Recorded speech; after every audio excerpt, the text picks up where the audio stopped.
नमस्कार दोस्तों, आपका हमारे चैनल में स्वागत है। रिकॉर्ड तोड़ कमाई कर रही KGF 2 के असली खदान की कहानी, जहां से निकाला गया 900 टन सोना।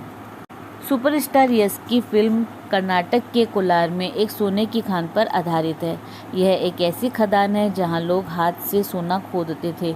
अपने 121 साल के इतिहास में इस खदान से लगभग 900 टन सोना निकाला गया है। KGF फिल्म में दिखाई गई खदान की कहानी क्या है, यहाँ सोने की खान कैसे शुरू हुई और आज इसकी क्या स्थिति है, इन सभी सवालों का जवाब आपको यहाँ मिलेगा। सबसे गहरी सोने की खान। फिल्म में दिखाई गई दुनिया की दूसरी सबसे गहरी सोने की खान कर्नाटक में कोलार के जिला मुख्यालय से 30 किलोमीटर दूर रॉबर्टसन पेंट तहसील में है। दक्षिण अफ्रीका की पोनेंग सोने की खानों के बाद कोलार गोल्डफील्ड को दुनिया की दूसरी सबसे गहरी खदान माना जाता है। इस खदान के बारे में कई कहानियां थी। यह सुनकर ब्रिटिश सरकार के लेफ्टिनेंट जॉन बोरेन यहाँ पहुँचे। जॉन ने KGF के बारे में सच्चाई का पता लगाने के लिए ग्रामीणों को चुनौती दी। उसने कहा, जो कोई खदान में से सोना निकालेगा और उसे दिखाएगा, उसे इनाम दिया जाएगा। इनाम जीतने की इच्छा से ग्रामीणों ने खदान को बैलगाड़ियों से भर दिया और जॉन के पास पहुंच गए। जब जॉन ने मिट्टी की जांच की तो उसमें सोने के निशान मिले। उस समय जॉन ने खदान से 56 kg सोना निकाला था। 1804 से 1860 तक सोना निकालने के कई प्रयास हुए, लेकिन कुछ नहीं हुआ। खुदाई के दौरान कुछ लोगों की मौत हो गई और खदान में खुदाई बंद हो गई।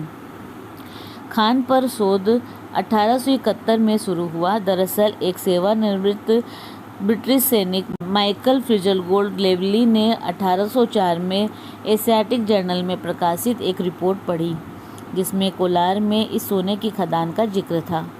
लेवली बहुत उत्साहित होकर भारत आई। उन्होंने खदान के 100 किलोमीटर के भीतर यात्रा की और उन स्थानों को चिन्हित किया जहां सोना पाया जा सकता था। इसीलिए वे सोने के भंडार वाले स्थान खोजने में सफल रहे। अपनी पहली सफलता के बाद जॉन ने 1873 में मैसूर के महाराजा से खनन लाइसेंस जारी करने की अनुमति मांगी। महाराजा ने 2 फरवरी 1875 को लाइसेंस जारी किया। जॉन ने एक निवेशक की तलाश की और खनन company John Taylor and Sons को चालू किया। इस तरह KGF से सोना निकालने का काम शुरू हुआ। एक समय देश का 95% सोना यहाँ से निकलता था। आज यह ढह गया है। मीडिया रिपोर्ट्स के मुताबिक उस वक्त भारत में जो सोना आता था उसका 95% हिस्सा KGF से आता था। इस प्रकार भारत सोने का छठा सबसे बड़ा उत्पादक था। KGF में अब भी है सोना। 1930 में कोलार गोल्डफील्ड में सोने का भंडार घटने लगा। यह भारत के स्वतंत्र होने तक ब्रिटिश शासक के अधीन था। 1956 में आज़ादी के बाद इस खदान को केंद्र ने अपने अधिकार में ले लिया था।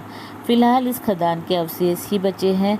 सोना निकालने के लिए खोदी गई सुरंगों में अब पानी भर गया है। जानकारों का कहना है कि KGF में अभी भी सोना है, लेकिन खदान की मौजूदा स्थिति से साफ है कि यहाँ उपलब्ध सोने की तुलना में सोना निकालने में ज़्यादा खर्च होगा।